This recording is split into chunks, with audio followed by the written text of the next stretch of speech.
You know that feeling when you first stand up in the morning? You're sitting on the edge of the bed, just waiting 30 seconds for your knees to wake up and your hips to loosen so you can actually walk to the kitchen.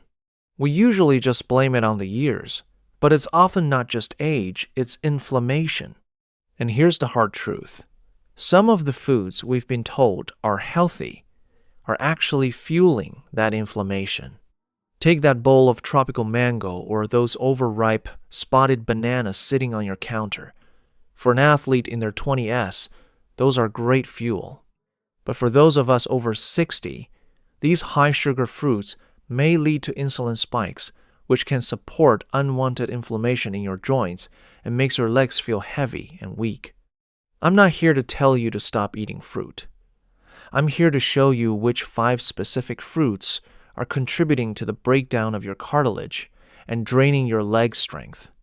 It starts with one of the most surprising, sugar-heavy hitters in the tropical aisle. If you've noticed your ankles are puffier, or your walk isn't as steady as it used to be, the answer might be hiding in your fruit bowl. Let's look at why that mango you're putting in your morning smoothie might be the reason your knees are giving you trouble today. Let's start with a fruit that's often called a superfood, the mango. Now, if you go to a tropical resort, you'll see people half our age piling their plates high with mango slices. For them, it works. But for those of us over 60, the math has changed. The average mango contains about 45 grams of sugar. To give you some perspective, that's about 9 teaspoons of sugar in one sitting. When that hits your system, your pancreas has to go into overdrive to produce insulin. In our 20 and 30s, our cells were like sponges. They soaked that sugar up and turned it into energy. But as we age, we often develop what doctors call insulin resistance. Our cells become a bit deaf to that insulin signal. So, where does that extra sugar go? It stays in your bloodstream longer, and that triggers a chemical process that leads to inflammation. You might not feel a fever, but you'll feel it in what I call your hinges. Your knees and hips are the biggest joints in your body, and they are highly sensitive to this kind of systemic swelling. If you've ever finished a bowl of fruit and noticed that an hour later, getting out of your favorite armchair feels like you're trying to unfold a rusty lawn chair, that's the mango at work. It's not that you've lost your strength. It's that the inflammation is creating so much friction in the joint that your muscles have to work twice as hard just to move you. Over time, because it hurts to move, you move less. And that's the beginning of the drain. Your leg muscles start to shrink simply because the fruit-induced stiffness is keeping you parked on the sofa. Next, let's look at a staple in every American pantry, the banana. We buy them green, they turn yellow, and then life gets busy. By Thursday or Friday, they're sitting there with those little brown spots all over them. Most of us think, perfect, they're extra sweet now. But here's the problem. A green banana is mostly resistant starch. This is great for your gut health and doesn't spike your sugar. But as a banana ripens and turns brown, that starch converts into simple, fast-acting sugar. You are essentially watching a health food turn into a dessert right on your counter. For someone over 60, those spotted bananas are known to trigger a much faster rise in blood sugar. This triggers something very specific in our age group, water retention. Have you ever looked down at 5 o'clock in the evening and noticed your ankles look a little doughy? Maybe you see a deep red ring where your socks were sitting, or your shoes feel a bit tighter than they did in the morning. That's extra fluid. And when your lower legs are holding onto an extra pound or two of water, it changes the way you walk. It's like wearing those old-fashioned lead weights around your ankles. Your calves have to work harder, your circulation slows down, and by the end of the day, your legs feel spent. If you love your bananas, Eat them when they still have a hint of green on the tips. Once they go brown, they stop being a muscle fuel and start being a mobility drain. Now, let's talk about a summer classic, watermelon.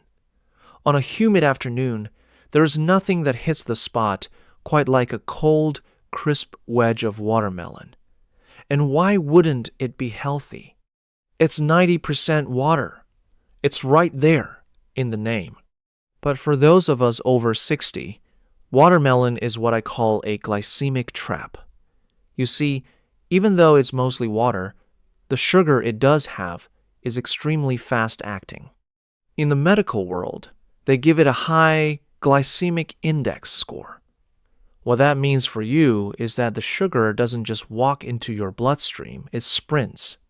When you're 25, your body handles that spike with a quick burst of energy. But at our age, that spike is almost always followed by a crash. Have you ever had a light lunch, maybe a salad, and some watermelon, and then gone out to work in the garden? Or walked the dog only to feel like someone pulled the plug on your battery 20 minutes later? Your legs suddenly feel heavy, your stride shortens, and you feel that sudden sink in your energy. That's because your blood sugar just bottomed out. When your sugar crashes, your muscles are the first things to lose their zip. If this happens day after day, you stop trusting your legs. You start staying closer to home because you're afraid of that sudden weakness hitting you when you're halfway around the block. That's how watermelon's high glycemic index may leave you too fatigued to stay active, which is the real threat to your leg strength. Not because it's poison, but because the sugar roller coaster makes you too tired to keep those legs moving. Next on the list is a fruit that's almost too easy to eat: grapes. You're sitting there reading the paper or watching the news, and before you know it, half a bag of those red or green grapes is gone. They're bite-sized, they're refreshing, and they're packed with sugar. But there's a deeper issue with grapes for the people over 60, and it has to do with your liver. Grapes are very high in fructose. When the liver has to process a large amount of fructose at once, it creates a byproduct called uric acid. Now, you've probably heard of uric acid in relation to gout, that localized stabbing pain usually in the big toe. Even if you haven't been diagnosed with gout, you can still feel the silent effects of high uric acid. For many seniors, it manifests as a general, gritty feeling in the ankles and the small bones of the feet. It's that sensation that your joints need to be oiled.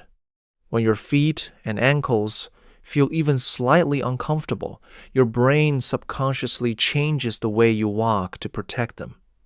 You stop picking your feet up all the way. You start shuffling. This is a major red flag for leg strength.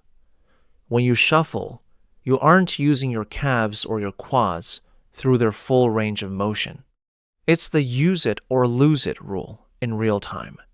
By snacking on too many grapes, you might be creating just enough joint discomfort to change your gait, which leads to your leg muscles shrinking from underuse. Finally, we have to look at the hidden enemy in the pantry: dried fruits. I'm talking about raisins, dried cranberries, prunes, and those bags of dried mango or apricot. These are often marketed as heart-healthy snacks, and they're a staple in trail mixes. Think about a grape versus a raisin. A raisin is just a grape with all the water sucked out.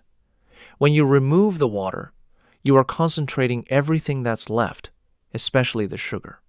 You can easily eat a handful of 20 raisins in 30 seconds. But would you sit there and eat 20 whole grapes that quickly? Probably not. For a senior, this concentrated sugar hit is like a direct blow to your circulation. High sugar can impact your circulation, making it harder for your heart to pump energy down to your legs. Your heart already has the tough job of pumping blood all the way down to your toes and back up again against the force of gravity. When that blood is thick with sugar, the circulation to your lower legs and feet takes a hit. If your muscles aren't getting a fresh supply of oxygen-rich blood, they can't repair the normal wear and tear from a day of walking. They start to feel weak, cold, or even tingly.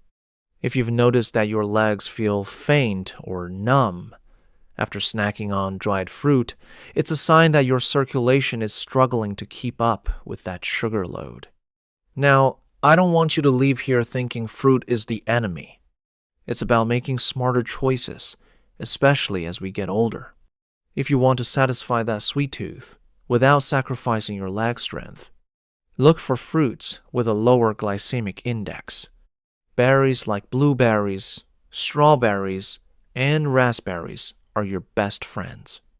They are packed with antioxidants, and they don't cause those sharp insulin spikes that lead to inflammation. Grapefruit and green apples are also great options to keep your energy steady all day long. The goal isn't to stop eating nature's candy. The goal is to fuel your body in a way that keeps you moving, so you can enjoy those walks in the park and those moments with your grandkids for years to come. If you want more honest, science-based tips on how to stay strong and mobile after 60, make sure to subscribe to the channel and hit that notification bell. We're here to help you navigate these years with strength and clarity. Take a look at your fruit bowl today and make one small swap for your legs.